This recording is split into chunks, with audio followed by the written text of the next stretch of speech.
வணக்கம் மக்களே! நம்ம எதிர்பார்த்து காத்துட்டு இருந்த பங்கோட ரிசல்ட் வந்தாச்சு. வேற எந்த பங்கும் இல்ல. டிசிஎஸ் தான். எப்படி பெர்ஃபார்ம் பண்ணியிருக்காங்க அப்படிங்கிறத பார்ப்போம். கூடவே எச்எல் டெக்கோட ரிசல்ட் வந்திருக்கு. அது போக பார்த்தீங்கன்னா, இன்னும் பல பங்குகளோட அப்டேட் எல்லாம் எடுத்து வச்சிருக்கேன். ஸோ எல்லாம் நம்ம டிஸ்கஸ் பண்ணுவோம். இந்த வாரத்துல இருந்து தான் ரிசல்ட் சரவெடியா வந்து ஆரம்பிக்க போகுது. இதுக்கு முன்னாடி டிமார்ட் பெரிய பங்கான டிமார்ட்டோட ரிசல்ட் வந்தது. ஆனா ஒரிஜினல் ரிசல்ட் சரவெடி இன்னையிலிருந்து வந்து ஆரம்பம். ஸோ தொடர்ந்து வந்து நம்ம பார்ப்போம். ரிலையன்ஸோட ரிசல்ட்டும் இந்த வெள்ளிக்கிழமை தான் வந்து இருக்குது. எப்படி பண்ணியிருக்காங்கிறது எல்லாத்தையும் நம்ம டிஸ்கஸ் பண்ணலாம். ஸோ இதெல்லாம் நம்ம பார்க்குறதுக்கு முன்னாடி இப்போ மார்க்கெட் அப்டேட்டை பார்ப்போம். இன்னைக்கு டேயில் நம்ம மார்க்கெட்டில் நல்ல ஒரு ரெக்கவர் பார்த்தீங்கன்னா ஏற்பட்டிருக்கு. ஓப்பனிங் என்னமோ ரொம்பவே சொதப்பலான ஒரு ஓப்பனிங்காக இருந்தது. ஒரு 200 பாயிண்ட்ஸ் வரைக்கும் நிஃப்டி இறங்கினாலும் அங்கேருந்து ரெக்கவர் மட்டும் பார்த்தீங்கன்னா கிட்டத்தட்ட 300 பாயிண்ட்ஸ் வரைக்கும் வந்து ஏற்பட்டிருக்கு. ஸோ நல்ல ஒரு ரெக்கவர் கொடுத்து கம்ப்ளீட் பண்ணியிருக்காங்க. அதே தான் பேங்க் நிஃப்டி கிட்டத்தட்ட இன்னைக்கு டே லோவிலேருந்து ஒரு 500 பாயிண்ட்ஸ் வரைக்கான ஒரு ரெக்கவர் பார்த்தீங்கன்னா பேங்க் நிஃப்டிலையும் வந்து ஏற்பட்டிருக்கு. எல்லாத்துக்கும் காரணம் என்ன? ஸோ ஒரு தூதரக அதிகாரி இன்னைக்கு வந்து ஒரு ஸ்பீச்சை போட்டிருக்காரு. இப்போது அமெரிக்கா, அதாவது ட்ரம்ப்பும் மோடியும் நல்ல நண்பர்கள். கருத்து வேறுபாடுகளை வந்து தீர்த்துக்கக்கூடிய ஆட்கள் தான் இவங்க 2 பேரும். ஸோ இந்த ப்ராப்ளம் எல்லாம் ரொம்ப நாள் நிலைக்காது. கூடவே ட்ரம்ப்பும் பார்த்தீங்கன்னா விரைவில் அடுத்த வருடத்துக்குள்ளே பார்த்தீங்கன்னா இந்தியாவுக்கு வந்து வருவார் அப்படின்னுலாம் வந்து சொல்லியிருக்காங்க. ஸோ இந்த மாதிரி சில பாசிட்டிவ் ஸ்பீச்னாலையும் ஏறிடுச்சு அப்படின்னு சொல்கிறாங்க. பட் ஓவரால் இன்னைக்கு ஏஷியா மார்க்கெட்டே ஒரு நல்ல பர்ஃபார்மன்ஸை தான் வந்து டெலிவர் பண்ணியிருக்கு. ஸோ அவனுங்கெல்லாம் நமக்கு முன்னாடியே பாசிட்டிவாக தான் ட்ரேட் ஆகிட்டு இருந்தாங்க. நம்ம அதுக்கப்புறம் தான் வந்து பாசிட்டிவ்க்கு வந்தோம். ஆங்ஸங்கெல்லாம் கிட்டத்தட்ட 1.5% வரைக்கான ஏற்றத்தை இன்னைக்கு இடையில டெலிவர் பண்ணியிருக்கு. அவங்க கூட கம்பேர் பண்ணும்போது நம்ம குறைவாக இருந்தாலும் ஸோ ஓரளவு பாசிட்டிவ் பர்ஃபார்மன்ஸ் வந்தது. போர்ட்ஃபோலியோ ஒரு ஏற்றத்தை கொடுத்ததே நம்மளை பொறுத்த வரைக்கும் ஒரு மகிழ்ச்சியான ஒரு விஷயமா பார்க்குறேன். நெக்ஸ்ட் பார்த்தீங்கன்னா டிசிஎஸ் ரிசல்ட்டை தான் நம்ம பார்க்க போகிறோம். ஸோ டிசிஎஸ் அண்ட் ஹெச்சிஎல் ரெண்டையும் நம்ம பார்ப்போம். முதல்ல நம்ம டிசிஎஸோட பர்ஃபார்மன்ஸ் பார்க்கும்போது 14% வந்து இயர் ஆன் இயரில் அவங்களுடைய லாபம் டிக்ளைன் ஆயிருக்கு. 10,657 கோடி தான் ப்ராஃபிட்டாக போஸ்ட் பண்ணியிருக்காங்க. இது போன வருஷத்தில் பார்க்கும்போது 12,380 கோடியாக இருக்குது. ஸோ லாபம் பெரிய அளவுக்கு வந்து சரிவடைஞ்சிருக்கிறத நம்மளால் பார்க்க முடியுது. ஸோ இதே தான் பார்த்தீங்கன்னா எச்எல் டெக்குக்கும் அது ஏற்பட்டிருக்கு. எச்எல் டெக் பார்க்கும்போது ஒரு 11% வந்து சரிவடைஞ்சிருக்கு இயர் ஆன் இயரில். 4,076 கோடி வந்து ப்ராஃபிட்டாக போஸ்ட் பண்ணியிருக்காங்க. ஸோ என்ன ரீசன்? 2 நிறுவனங்கள், ஐடி நிறுவனங்களும் இப்படி சொதப்பலான ஒரு ரிசல்ட்டை கொடுத்துருக்காங்களே அப்படின்ட்டு நம்ம மேலோட்டமாக பார்க்கும்போது, ஹெட்லைன் பார்க்கும்போது வந்து தெரியும். என்னதான் வந்து ஹெட்லைன் பார்க்கும்போது நமக்கு அப்படி தெரிஞ்சாலும் கூட என்ன ரீசன் அப்படின்னு நம்ம பார்த்தோம்னா, ஸோ இவங்க வந்து இந்த ரீசெண்டாக வந்து இந்த பல பல பேர்த்த வேலையை விட்டு அனுப்புனாங்க. அதுக்கான ரீஸ்ட்ரக்சரிங் காஸ்ட், அது போக புதுசாக ஒரு லேபர் லா வந்து ஏதோ கொண்டு வந்திருக்காங்க போல். ஸோ அதுக்கு சில ப்ரொவிஷன் எல்லாம் வந்து ஸ்பெண்ட் பண்ணியிருக்கிறதா 2 நிறுவனங்களும் வந்து நமக்கு இந்த ரிப்போர்ட்டில் வந்து சொல்லியிருக்காங்க, Q3 ரிப்போர்ட்டில். ஸோ இதனால தான் இவங்களுடைய பர்ஃபார்மன்ஸ் இந்த காலாண்டு லாபம் வந்து சரிவடைஞ்சிருக்கு. மேபி இது இல்லாமல் இருந்ததுன்னா இந்த காலாண்டில் இவங்களுடைய பர்ஃபார்மன்ஸ் வந்து பெட்டரான ஒரு பர்ஃபார்மன்ஸாக தான் இருந்திருக்கும். ஒரு பெட்டரான ஒரு மாடரேட்டான பர்ஃபார்மன்ஸாக இருந்திருக்கும். ஸோ பங்குலேயும் பெரிய ஒரு வீழ்ச்சி வந்திருக்காது. பட் இந்த ஒரு இந்த லேபர் காஸ்ட்டு இதெல்லாம் காரணம் காட்டி நாளைக்கு மார்க்கெட்டில் அடிப்பாங்களா அப்படிங்கிறது பொறுத்திருந்து தான் பார்க்கணும். பட் என்னை பொறுத்த வரைக்கும் அடிப்பதற்கான ஒரு அவசியம் இல்லை அப்படின்னு தான் நான் எக்ஸ்பெக்ட் பண்ணுறேன். ஸோ இன்னைக்கு டேயில் ஒரு 1% வரைக்கான ஏற்றம் டிசிஎஸில் வந்து நடந்திருக்கு. ஸோ அடிப்பதற்கான ஒரு தேவை இல்லை. பட் என்ன தான் நம்ம அடிக்கிறதுக்கான தேவை இல்லைன்னு சொன்னாலும் கூட மார்க்கெட் நாளைக்கு எப்படி இதை பார்க்க போகுது அப்படின்னு தெரியல. ஸோ மார்க்கெட் சென்டிமெண்ட்டை பொறுத்து ஒரு மூவ்மெண்ட் நடக்கும். என்னதான் வந்து ஒரு சரிவை கொடுத்தாலும் டிசிஎஸ் வந்து நமக்கு டெஃபினட்டாக ஒரு நல்ல பெட் தான். மேபி திரும்ப வந்து ஒரு டிப் கொடுத்ததுன்னா அப்போ வந்து இதை ஃபோக்கஸ் பண்ணுறதை பற்றி நம்ம திங்க் பண்ணலாம். ஸோ இப்போது இன்னொரு விஷயம் என்னென்னா, டிசிஎஸ் பார்த்தீங்கன்னா கிட்டத்தட்ட ரூ. 57 வந்து இந்த காலாண்டில் டிவிடெண்ட் தர போகிறதா அனௌன்ஸ் பண்ணியிருக்காங்க. ஸோ இது ஒரு இனிப்பான ஒரு செய்தியாக இருக்கும் பல நண்பர்களுக்கும். இன்டீரியர் டிவிடெண்ட் பார்க்கும்போது ஒரு ரூ. 11வும் ஸ்பெஷல் டிவிடெண்ட்டாக ஒரு ரூ. 46வும் டிசிஎஸ் தராங்க. ஒன்றும் பிரச்சனை இல்லை. வாங்கி இந்த டிவிடெண்ட்டெல்லாம் வாங்கி நான் ஒரு கன்சர்வேட்டிவ் ஃபண்டில் தான் வந்து போட போகிறேன்.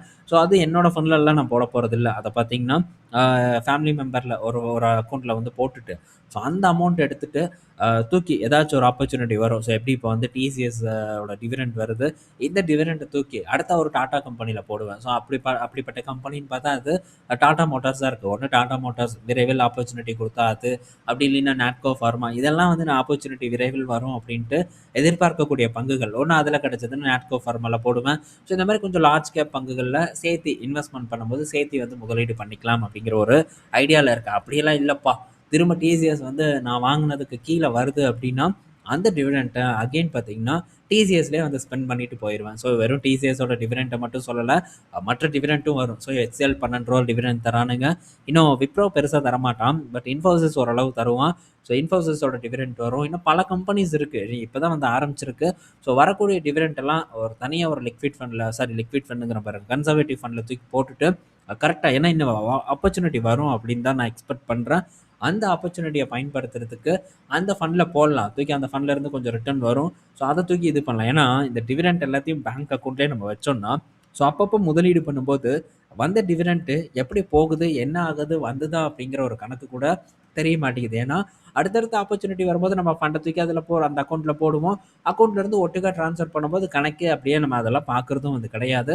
ஸோ அதனால் தூக்கி வந்து இப்படி போட்டு விட்டுறலாம். ஸோ நல்ல ஒரு ஆப்பர்ச்சுனிட்டி வரும்போது அந்த அமௌண்ட்டை இறக்கிக்கலாம் அப்படிங்கிற ஒரு ஐடியா தான் இருக்குது. ஸோ ரீசெண்டாக தான் ஒரு நல்ல லம்சம் குவான்டிட்டிக்கு இந்த டிசிஎஸை வந்து பிடிக்க முடிஞ்சுது. ஸோ மகிழ்ச்சியாக தான் வந்து இருக்குது. மேபி வந்து திரும்ப சரிஞ்சதுன்னா, ஸோ அடுத்த கட்ட பிளான், என் பிளானை பற்றியெல்லாம் உங்களுக்கு முன்னாடியே நான் டிஸ்கஸ் பண்ணியிருக்கேன். அந்த பிளான் படி டிசிஎஸை வந்து ஃபோக்கஸ் பண்ண ட்ரை பண்ணுவேன். ஆனால் HCL டெக்லலாம் இப்போதைக்கு எந்த ஒரு ஆப்பர்ச்சுனிட்டியும் இல்லை. மேபி ஃபியூச்சரில் வந்ததுன்னா நம்ம அப்போ அதை பற்றி டிஸ்கஸ் பண்ணுவோம். ஸோ ரீசெண்டாக நடந்த ஒரு நல்ல டிப்பில் என்னை பொறுத்த வரைக்கும் ஒரு பெட்ரு, ஏன்னா இதுக்கு முன்னாடி இந்த பங்குகள் இருக்குது, HCL இன்ஃபோ அண்ட் இந்த விப்ரோலாம் இருக்குது. பட் பெட்டரான வெயிட் பண்ணி கிடைச்ச ஒரு பொக்கிஷம் அப்படின்னு இந்த டிசிஎஸை வந்து சொல்லலாம். ஸோ பார்ப்போம் என்ன நடக்குது, என்ன மாதிரியான ஒரு பெர்ஃபார்மன்ஸை கொடுக்குதுன்ட்டு. நான் பாட்டுக்கு ஓவராக பில்டப் பண்ணிட்டு இருக்கேன். இப்படி பில்டப்பே வந்து பண்ணக்கூடாது, பட் நான் வந்து பில்டப் பண்ணிட்டு இருக்கேன். ஸோ இதுக்கப்புறம் பெரிய பில்டப்லாம் வந்து இருக்காது. இந்த டிசிஎஸை பொறுத்த வரைக்கும் ரிசல்ட் நம்ம பார்த்தாச்சு. ஸோ எப்படி பர்ஃபார்ம் பண்ணுறான் அப்படிங்கிறத நம்ம பொறுத்திருந்து வந்து பார்ப்போம். அடுத்தது பார்த்தீங்கன்னா, ஸோ HCL டெக்கோடதும் பார்த்தாச்சு. ஸோ ஒரு சுமாரான ஒரு பர்ஃபார்மன்ஸ் இந்த ஒன் டைம் லேபர் காஸ்ட் காரணமாக இப்போது பவர் ஃபினான்ஸ் கிட்டேருந்து ஒரு அப்டேட் வந்திருக்கு. என்ன பண்ணுறாங்கன்னா, ஒரு 5000 கோடி பார்த்தீங்கன்னா பாண்டு மூலியமாக ஃபண்ட்ரைஸ் பண்ண போகிறதா வந்து சொல்லியிருக்காங்க. ஸோ இதுக்கு ஒரு 6.8லேருந்து 7.3 வரைக்கும் கூப்பன் ரேட் இருக்கும் அப்படின்ட்டும் பிஎஃப்சி தரப்புலேருந்து அப்டேட் வந்திருக்கு. ஸோ இதனால் பிஎஃப்சியும் இன்னைக்கு டேயில் ஒரு ஏற்றத்தை வந்து கொடுத்தது. பட் இந்த பிஎஃப்சி ஆர்இசியெல்லாம் என்னை பொறுத்த வரைக்கும் வேல்யூ பையிங்கே கிடையாது. ஸோ சில பேர் எப்படி ஏன் வேல்யூ பையிங் இல்லை அப்படி இப்படின்னு வந்து கேட்கலாம். ஸோ வாங்குறேன்னா வாங்கிக்கோங்க ஜாலியாக. என்னை பொறுத்த வரைக்கும் வேல்யூ பையிங் கிடையாது. இந்த பங்கெல்லாம் என்கிட்ட 100 ரூபாயிலிருந்து வந்து இருக்குது. ஸோ அதனால் நான் வந்து சந்தோஷமாக வச்சுட்டு நான் பாட்டுக்கு இருந்துக்குவேன். ஸோ நெக்ஸ்ட் என்றைக்கு திரும்ப எனக்கு பெட்டரான ஒரு சேஃபான ஒரு ஆப்பர்ச்சுனிட்டி கிடைக்குதோ அந்த டைமில் தான் இந்த மாதிரி பங்குகளை திரும்பி பார்க்கவே வந்து ஆரம்பிப்பேன். ஸோ அது வரைக்கும் எனக்கு பெட்டரான ஆப்பர்ச்சுனிட்டி பல பங்குகளில் வந்து காத்துட்ருக்கு. ஸோ அந்த பங்குகள் பக்கம் போகிறதுக்காக தான் வெயிட் பண்ணிகிட்டு இருக்கேன், பிளான் பண்ணி. ஸோ பிளான் பண்ணி மட்டும் நீங்கள் ஒரு இடத்த நோக்கி போனீங்கன்னா டெஃபினட்டாக நீங்கள் நினச்சது அப்படியே வந்து பண்ணலாம். ஸோ டைவர்சிஃபைட் ஆகாமல், ஸோ கரெக்டாக நம்ம என்ன பண்ணணும்னு நினச்சோமோ அந்த டார்கெட்டை நம்மளால் அச்சீவ் பண்ண முடியுங்கிறது என்னுடைய கருத்து. ஸோ கரெக்டாக பிளான் பண்ணி வந்து உங்கள் இன்வெஸ்ட்மெண்ட் ஜேர்னியை வந்து நகர்த்தி கொண்டு போகிறதுக்கு ட்ரை பண்ணுங்கள். அடுத்தது, ஸோ இந்த வெனிசுலன் ஆயில் எப்படியும் பார்த்தீங்கன்னா மார்ச் மாதம் டெலிவரி சைனாக்கும் இந்தியாவுக்கும் வந்துடும் அப்படிங்கிற மாதிரி ஒரு ரிப்போர்ட், ஒரு ரூமர் ரிப்போர்ட் அப்படின்னு வந்து கூட சொல்லலாம். ஸோ வந்துடும் அப்படிங்கிற மாதிரி சொல்கிறாங்க. பட் இந்த நிறுவனங்கள் பார்த்தீங்கன்னா, இல்லை நாங்கள் அதுக்கு கருத்து தெரிவிக்கலாம், எதுவும் பண்ணலை, கருத்து தெரிவிக்க மாட்டோம் அப்படின்னு வந்து சொல்லியிருக்காங்க. பட் மேக்ஸிமம் வந்து வரத்தான் போகுது. அப்புறம் அந்த வெனிசுலன் ஆயில் எடுத்து அமெரிக்காக்காரன் என்ன குளிச்சுட்டா போகிறான். ஸோ அது நமக்கு தான் வந்து எப்படி விற்க போகிறான். நாமளும் சைனாவும் தான் பெரிய அளவுக்கு ஆயில் வாங்கக்கூடிய கண்ட்ரீஸாக இருக்குது. ஸோ டெஃபினட்டாக நமக்கு வரப்போகுது. அது மட்டும் இல்லை, ஆஃபர் எவ்வளோ தெரியுமா? கிட்டத்தட்ட $9 வரைக்கும் நமக்கு ஆஃபரில் கொடுக்க போகிறதாவும் வந்து சொல்லியிருக்காங்க. ஸோ நமக்கு எப்படி பார்த்தாலும் ஒரு லாபம் அப்படிங்கிறது ஆயில் வாங்குறதுல கிடைக்க தான் போகுது. ஸோ இது ஆயில் கம்பெனிஸ்க்கு நல்லது, நமக்கு நல்லது இல்லை, ஆயில் கம்பெனிஸ்க்கு நல்லது. ஆயில் கம்பெனிஸை வச்சிருக்கிறதுனால நமக்கு நல்லது அப்படின்னு வேணால் வந்து நம்ம சொல்லிக்கலாம். ஸோ ஆயில் இடிஎஃப்பை பற்றி கேட்டுட்டு தான் இருக்காங்க. ஆயில் இடிஎஃப்பை பொறுத்த வரைக்கும் கொஞ்சம் நம்ம வெயிட் பண்ணுறது பெட்டர். ஸோ திரும்ப நம்ம ஆவரேஜ் ப்ரைஸுக்கு கீழெல்லாம் போச்சுன்னா அக்யூமுலேட் பண்ணுறதை பற்றி திங்க் பண்ணிக்கலாம். நான் கண்டிப்பாக ஆவரேஜ் ப்ரைஸுக்கு கீழே போகும்போது அக்யூமுலேட் பண்ணுவேன். ஸோ பண்ணும்போது உங்கள் கூட நான் ஷேர் பண்ணுறேன். ஏன்னா நல்ல ஒரு ஆப்பர்ச்சுனிட்டி லாங் டேர்முக்கு. ரிலையன்ஸ் அண்ட் ஓஎன்ஜிசி 2 பேரோட வெயிட்டேஜ் மட்டுமே கிட்டத்தட்ட ஒரு 49 to 50% வரைக்கும் அந்த ஃபண்டில், அந்த ஆயில் இடிஎஃப்ல வந்து இருக்குது. ஸோ ரிலையன்ஸோட பிஸ்னஸ் பற்றியெல்லாம் பல முறை டிஸ்கஸ் பண்ணியிருக்கோம். ரிலையன்ஸ் முடியலன்னா இது ஒரு பெட்டர் ஆப்பர்ச்சுனிட்டியாக இருக்கும் அப்படிங்கிறத பற்றியும் நம்ம பேசியிருப்போம். ஸோ திரும்ப வந்ததுன்னா அப்போ பார்க்க வேண்டியது தான். ஸோ உங்கள் சைடு நீங்களும் அனலைசிஸ் பண்ணிவிட்டு ஒரு டிசிஷன் எடுத்துக்கோங்க. என்னோட டிசிஷன் நான் எப்போ வந்து ஃபோக்கஸ் பண்ணுவேங்கிறத இங்கே ஷேர் பண்ணியிருக்கேன். அடுத்தது, டாடா மோட்டார்ஸ் கிட்ட இருந்து அப்டேட் வந்திருக்கு. ஸோ டாடா மோட்டார்ஸ் பார்த்தீங்கன்னா அவங்களுடைய வண்டிகளுக்கு இந்த ஜனவரி மாதம் ஒரு 75,000 வரைக்கும் டிஸ்கவுண்ட் வந்து தரப்போகிறதா, 85,000 வரைக்கும் டிஸ்கவுண்ட் தரப்போகிறதா அப்டேட் வந்து கொடுத்துருக்காங்க. மாருதி சுசுக்கியும் பார்த்தீங்கன்னா கிட்டத்தட்ட ரூ. 1,00,000 வரைக்கும் டிஸ்கவுண்ட் தரப்போறதா வந்து சொல்லியிருக்காங்க. ஸோ என்ன இவனுக்கு விலை ஏத்த போறேன்னு சொல்லி வந்து சொல்லிட்டு இருந்தாங்க எல்லா ஆட்டோமொபைல்ஸும். பட் ஜனவரி மாசமே பார்த்தீங்கன்னா, டிஸ்கவுண்ட் எல்லாம் வந்து குடுக்குறாங்க. பட் இது அப் டூ 85,000ன்னா இவனுங்க என்ன கணக்குல போடுவாங்க அப்படின்ட்டுலாம் வந்து தெரியாது. ஸோ ஒவ்வொரு காருக்கும் ஒவ்வொரு மாரி இருக்கும். நம்ம பேச்சு திறமையில பேசி வாங்குற மாரியும் இருக்கும். பலரும் பார்த்தீங்கன்னா, எக்ஸ்பீரியன்ஸ் பண்ணியிருப்பீங்க. சில ஆஃபர்ஸ் எல்லாம் பார்த்தீங்கன்னா, இந்த கார் வாங்கும்போது, பைக் வாங்கும்போது கேட்பீங்க. விலைய குறைக்க சொல்லுவீங்க. 4 ஷோரூம் விசாரிப்பீங்க. ஸோ அப்படி நம்ம பண்றது தான் பெட்டர். ஏன்னா, நம்ம அவனுக்கு வித்து ஆகணும். ஸோ ஒவ்வொரு ஷோரூமும் போய் மாறி மாறி கேட்கும்போது நமக்கு நெறைய பெனிஃபிட்ஸ் வந்து கிடைப்பதற்கான வாய்ப்பு இருக்கு. வாங்குறவங்களா இருந்தா அப்படிதான் வாங்குவீங்க அப்படிங்கிற நம்பிக்கை எனக்கு இருக்கு. மேபி அப்படியெல்லாம் இல்லப்பா ஒரே ஷோரூம் போய் நான் பாட்டுக்கு வாங்கிக்குவேன் அப்படிங்க இருக்கக்கூடியவர்கள் கண்டிப்பா பார்கெயின் பண்ணுங்க. எந்த இடத்துக்கு போனாலும் பார்கெயின் பண்ண ட்ரை பண்ணுங்க. ஸோ அடுத்தது மாருதி சுசுகி கிட்ட இருந்து ஒரு அப்டேட். மாருதி சுசுகி பார்த்தீங்கன்னா, இந்தியன் ஆயில் ஃபியூல் ஸ்டேஷன்ல சர்வீஸ் சென்டர் வந்து செட்டப் பண்ண போறதா ஒரு அப்டேட் வந்து குடுத்துருக்காங்க. ஆல்ரெடி HPCL கூட அரப் கண்ட்ரிய சேர்ந்த ஒரு நிறுவனம் வந்து இந்த சர்வீஸ் ஸ்டேஷனுக்காக பண்ணாங்க. ஸோ சில இடத்துல ஓப்பன் பண்ணிட்டு தாவும் வந்து நான் பார்த்தேன். நியூஸே நம்ம இதுக்கு முன்னாடி டிஸ்கஸ் பண்ணியிருக்கோம். பட் கோயம்புத்தூர்லலாம் இருக்கான்னு தெரியல. மேபி பெருநகரங்கள் பெங்களூர், சென்னை போன்ற இடத்துலலாம் வந்து இருக்கலாம்னு நான் நினைக்கிறேன். ஸோ இப்போ செலக்டிவ் ஃபியூயல் ஸ்டேஷன்ல IOCL ஃபியூயல் ஸ்டேஷன்ல மாருதி சுசுகி அவங்களுடைய சர்வீஸ் சென்டரை பண்ண போறாங்க. ஆல்ரெடி இவங்களுடைய சர்வீஸ் நெட்வொர்க்கு மூல முடுக்கெல்லாம் வந்து கிடக்கு. இப்போ இன்னும் வந்து அதை எக்ஸ்பேண்ட் பண்ணுறதுக்கான ஒரு முயற்சியில் ஈடுபட்டுட்டு இருக்காங்க. ஸோ என்ன திட்டம் பின்னாடி இருக்குன்னு தெரியல. ஸோ பார்ப்போம் இது நல்ல ஒரு வளர்ச்சியாக மாருதிக்கு கொடுக்குதான்ட்டு. அடுத்தது ஸோ நோவோ நார்டிஸ்க் பற்றியான ஒரு 2 அப்டேட் வந்து நான் எடுத்துகிட்டு வந்திருக்கேன். ஸோ எங்கே திரும்பினாலும் பார்த்தீங்கன்னா, இப்போ அப்படியே லைட்டாக கண்ணில் பாசிட்டிவ் அப்டேட்டாக வந்து தென்பட்டுட்டு இருக்கு. எத்தனை பேர் நீங்கள் நோட் பண்ணீங்க அப்படின்ட்டு தெரியல. நம்மளும் இப்போது நோவோ நார்டிஸ்கோட செய்திகள் எல்லாம் டிஸ்கஸ் பண்ணிட்டு இருக்கோம். வர செய்திகள் எல்லாம் அப்படியே பாசிட்டிவாகவே வந்து இருக்கு. கொஞ்ச நாட்களுக்கு முன்னாடி அப்படியே ஃபுல்லாக நெகட்டிவாக வந்து இருந்தது. இவ்வளோ தான் மார்க்கெட். நெகட்டிவாக வரும்போது நம்ம ரியாக்ட் பண்ணணும். பாசிட்டிவாக வரும்போது கம்முன்னு உட்காந்துக்க வேண்டியது தான். ஸோ இப்போ என்ன நடக்குதுன்னா, பட் இதுலலாம் கொஞ்சம் நான் முன்னாடியே ரியாக்ட் பண்ணிட்டேன். அதையும் வந்து நான் சொல்லி தான் ஆகணும். அப்படியே பெரிய புலியாட்டமெல்லாம் வந்து பில்டப் பண்ணக்கூடாது. ஸோ கொஞ்சம் முன்னாடியே வந்து நான் இது பண்ண ஆரம்பிச்சுட்டேன். பட் நான் எக்ஸ்பெக்ட் பண்ணல இந்த அளவுக்கான ஒரு வீழ்ச்சி வரும்ன்ட்டு. பட் இருந்தாலும் இந்த மாதிரி மார்க்கெட்டில் நீங்கள் எக்ஸ்பெக்ட் பண்ணாத விஷயம் நடக்கும். எக்ஸ்பெக்ட் பண்ணாத விஷயம் நடக்கும்போது என்ன பண்ணணும் அப்படிங்கிறது உங்களுக்கு தெரியணும். அந்த நிறுவனத்து மீதான ஒரு நம்பிக்கை இருக்கணும். முடிஞ்சுடா அப்படின்னு சொல்லும்போது கூட உங்களுக்கு அந்த நம்பிக்கை இருக்கணுங்கிறதுக்கான ஒரு உதாரணம் இந்த நோவோ நார்டிஸ்கா கூட வந்து நம்ம எடுத்துக்கலாம். இப்போ ப்ராஃபிட்டபிளுக்கு வந்துருச்சு. அது வேற கதை. ஸோ இப்போ என்ன செய்தினா, வீகோவி பார்த்தீங்கன்னா, வீகோவிக்கு சப்சிடி குடுக்க போறதா ஆஸ்திரேலியன் கவர்மெண்ட் வந்து சொல்லியிருக்காங்க. இது ஆஸ்திரேலியாவோட ஹெல்த் மினிஸ்டர் கிட்ட இருந்து வந்த ஒரு அஃபிஷியலான ஒரு அப்டேட்டா வந்திருக்கு. ஸோ பார்த்துக்கோங்க, வீகோவி அண்ட் ஓசிம்பிக் 2க்குமே வந்து சப்சிடி வந்து குடுக்க போறாங்க. ஆஸ்திரேலிய மக்களுக்கு. எப்படியெல்லாம் வந்து வைக்கிறாங்கன்னு பாருங்க. ஸோ வீகோவிய எப்படி வந்து ஒரு கவர்மெண்ட்டே வந்து சரி எல்லாதும் இது ஒண்ணும் அத்தியாவசியமான ஒரு மெடிசின் அப்படின்ட்டுலாம் நம்ம வந்து சொல்ல முடியாது. ஏதோ டிபிக்கான ஒரு ட்ரக்கு, கேன்சருக்கான ட்ரக்குக்கு நீங்க சப்சிடி குடுக்குறீங்கன்னா, ஒரு நியாயம் இருக்கு. அவன் கொழுப்பெடுத்து போய் ஜிம்முக்கு போகாம, எந்த ஒரு வாக்கிங்கும் அது ஒரு செய்தியும் இருக்கு. அதையும் நீங்க கேளுங்க. ஸோ எதுவும் வந்து பண்ணாம உடம்ப குறைக்கணும் அப்படிங்கிற ஒரு முயற்சியில இத வந்து யூஸ் பண்ணிட்டு இருக்காங்க. இதுக்கு சப்சிடி வேற வந்து குடுக்குறாங்க. ஸோ இதுக்கு பின்னாடியெல்லாம் ஏதாச்சும் ஒரு திட்டம் இருக்குமோ அப்படிங்கிற மாரியான சந்தேகம் எனக்கு மட்டும் தான் இருக்கா? இல்ல உங்களுக்கும் இருக்காங்கிறத கீழ கமெண்ட்ல போடுங்க. நெக்ஸ்ட் என்னன்னா, ட்ரம்ப் பாருங்க ஒரு படி மேல போயி ட்ரம்ப் பார்த்தீங்கன்னா, ஒரு அப்டேட்ட வந்து இந்த வெயிட் லாஸ் ட்ரக்குக்கு குடுத்துருக்காங்க. ஸோ ட்ரம்ப்புக்கு பார்த்தீங்கன்னா 79 வயசு ஆயிருச்சாமா.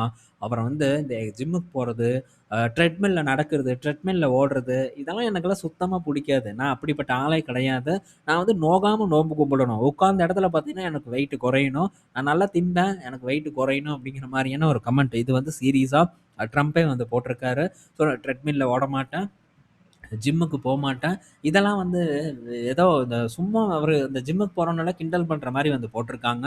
ஸோ GLP-1 ட்ரக்க 79 வயசுல ட்ரை பண்ண போறேன் அப்படின்ட்டு ட்ரம்ப் வந்து சொல்லியிருக்காங்க. இது சீனியர் சிட்டிசனுக்கு மறைமுகமா பாருங்க. இது நாள் வரைக்கும் ட்ரம்ப் வந்து ட்ரை பண்ணதே இல்ல. ஸோ இப்ப வந்து அவரு வந்து ட்ரை பண்ணலாம் அப்படிங்கிற ஒரு ஐடியால இருக்காரு.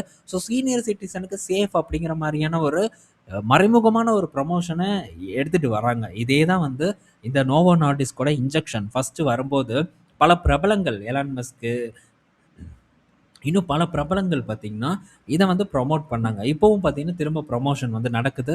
ஸோ இது நோவாக்கு நல்ல ஒரு பாசிட்டிவான ஒரு நியூஸ் அப்படின்னு கூட நம்ம சொல்லிக்கலாம்.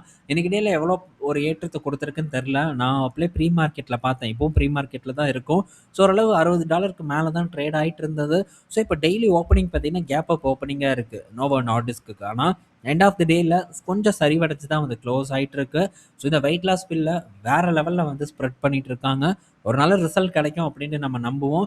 பார்ப்போம் என்ன நடக்குதுன்ட்டு. ஸோ இப்படியெல்லாம் ப்ரொமோஷன் மருந்துக்கு இந்த அளவுக்கு இறங்கி ப்ரொமோட் பண்றத நான் வந்து என் வாழ்நாள்ல இதுக்கு முன்னாடி கேட்டதில்ல. பட் டோலோ 650 எல்லாம் அந்த மாரி பெரிய அளவுக்கு எல்லா டாக்டரும் பிரிஸ்கிரைப் பண்ண ஒரு மாத்திரையா தான் நம்ம நாட்டிலேயே வந்து இருக்கு.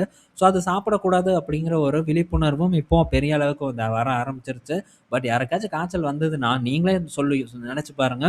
டோலோ ஒண்ணு போடு சரியாயிரும் அப்படிங்கிற மாரி தான் இப்ப நம்ம நாட்டுல ஒரு நிலைமை நிலவிட்டு இருக்கு. பட் இது கண்டிப்பா வந்து தவிர்க்கப்பட வேண்டிய விஷயம். பெயின் கில்லர நம்மளே வந்து எடுத்துக்க கூடாது. சும்மா சும்மா எடுத்துக்கிட்டாலும் கண்டிப்பா அது ஒரு பெரிய ஒரு தாக்கத்த ஏற்படுத்தும். கிட்னி போயிரும். இந்த மாரி விஷயங்கள் எல்லாம் இருக்கு.